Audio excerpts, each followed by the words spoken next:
370 अब जम्मू कश्मीर से हट चुकी है और उस पर कानूनी एक ठप्पा लगना था वो भी माननीय सुप्रीम कोर्ट ने लगा दिया है।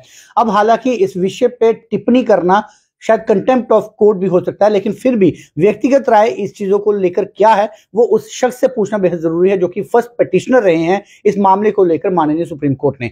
मेरे साथ डॉक्टर हुसैन मौजूद हैं जो कि जम्मू कश्मीर पीपल मूवमेंट के प्रेसिडेंट भी हैं और माननीय सुप्रीम कोर्ट में जो धारा 370 को लेकर याचिका दायर की गई थी ये पहले याचिका करता थे। डॉक्टर हुसैन, आपका स्वागत है और सबसे पहला सवाल आपसे ये है कि क्या आप मुतमीन हैं इस फैसले से, और मैं हर एक जवाब आपसे वो चाहूंगा जो कि कंटेम्प्ट ऑफ कोर्ट ना हो। थैंक यू सो मच जी। हमें जो ऑनरेबल कोर्ट से जी जो जजमेंट आया है जी, आपकी बात सही है कि मैं अपनी पर्सनल राय मैं इसको ये बता सकता हूँ कि जब आप मुझसे जाती राय पूछ रहे हैं इसके लिए इस जजमेंट के रिलेटेड जी, तो I humbly disagree. Don't you think कि ये इस तरह से बोलना कंटेम्प्ट ऑफ माननीय सुप्रीम कोर्ट है? नहीं, मैंने जो बात बताई आपको समझ आना चाहिए कि मैं क्या क्या कह रहा हूँ कि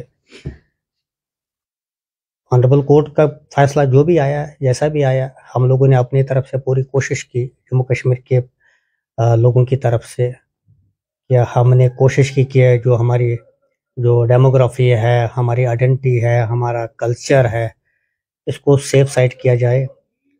लेकिन अनफॉर्चुनेटली जो है ऐसा नहीं हुआ।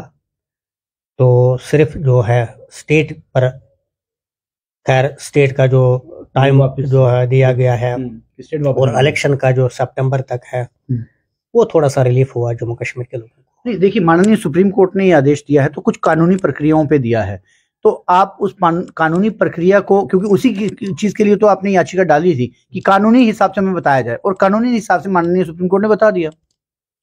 देखिए, जो हमारी जो लीगल टीम है, हम लोग उनसे डिस्कस कर रहे हैं। अभी हम लोगों ने अभी तक, मतलब हम लोग दिल्ली में थे तो भाग दौड़ थी, तो अभी हमने खुद भी जो है पिटिशन को पूरी तरह से अभी पढ़ा नहीं अच्छे से। तो अभी हम जो है जो जजमेंट आई है, जजमेंट कई पेजों की है, तो अभी हम कई पेजों को देख के हम देख सकते हैं कि क्या हम कुछ आगे कर सकते हैं। डॉक्टर साहब, अब वही कह रहा हूँ, अब काफी समय है अब आपके पास, क्योंकि अब तो आराम से बैठ के पढ़ा जा सकता है, क्योंकि अब तो चैप्टर खत्म है लगभग धारा 370 को लेकर। नहीं, खत्म कोई चीज होता ही नहीं। ऐसे देखा, एक अगर आप देखेंगे इसका जो बैकग्राउंड है आर्टिकल 370 का, तो एक पॉलिटिकल तौर पर जो है, पॉलिटिकली तौर पर जब आपको जम्मू कश्मीर को जो इंस्ट्रूमेंट ऑफ एक्सेशन जो हुआ है वो एक पॉलिटिकल एक बैकग्राउंड था, पॉलिटिकल बैकग्राउंड था इंस्ट्रूमेंट ऑफ एक्सेशन, जो क्योंकि ये प्रिंसली स्टेट थी और जिन शराइतों के साथ ये जो है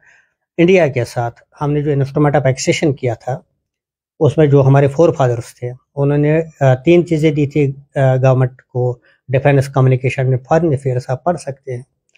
उसके बाद बदकिस्मती से 1953 तक हमारे पास जो है, उसके बाद कई अमेंडमेंट्स हो गए जो कांग्रेस के दौर में, और आपको मालूम भी होना चाहिए कि 53 तक हमारे 53 शेख साहब प्राइम मिनिस्टर थे, बख्शी साहब प्राइम मिनिस्टर थे, सादिक साहब 1 साल जो है प्राइम मिनिस्टर रहे। तो ये तो आप जानते हैं कि ये चीजें हुई है हमारे जम्मू कश्मीर। आप जिस तरफ इशारा करना चाहते हैं उन चीजों की दलीलों के लिए अब आपके पास कानूनी ऑप्शन है कोई? क्योंकि अब जब फैसला है तो लगभग सभी देशवासियों के लिए मान्य है माननीय सुप्रीम कोर्ट का फैसला। Do you have legal option after this?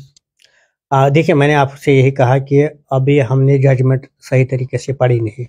Judgement पढ़ के हम देख सकते हैं कि हमारे पास कोई ऑप्शन बचा है या नहीं बचा। ऑप्शन तो होते हैं हर चीज में, कानूनी तौर पर आप कहीं भी कुछ भी कर सकते हैं, आपको डेमोक्रेसी है।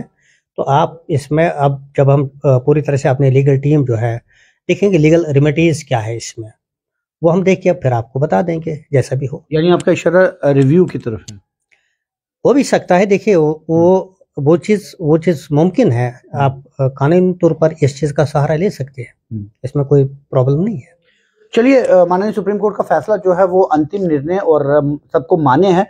और डॉक्टर हुसैन जो कि पहली याचिका करता है, उनका भी मानना है कि जो फैसला आया है वो मान्य है। हालांकि वो व्यक्तिगत एक राय है कि किसे पसंद है या किसे पसंद नहीं आता, लेकिन दूसरी तरफ से उन्होंने इशारा ये भी दिया कि पिटीशन को पूरा पढ़ने के बाद जो इनके कानूनी सलाहकार है वो इस बात पर भी विचार विमर्श करेंगे कि क्या इसके बाद कोई लीगल ऑप्शन इनके पास बचता है और क्या ये उसकी तरफ जाते हैं या नहीं, भविष्य बताएगा। फिलहाल आप जुड़ रहे जमुना न्यूज के साथ।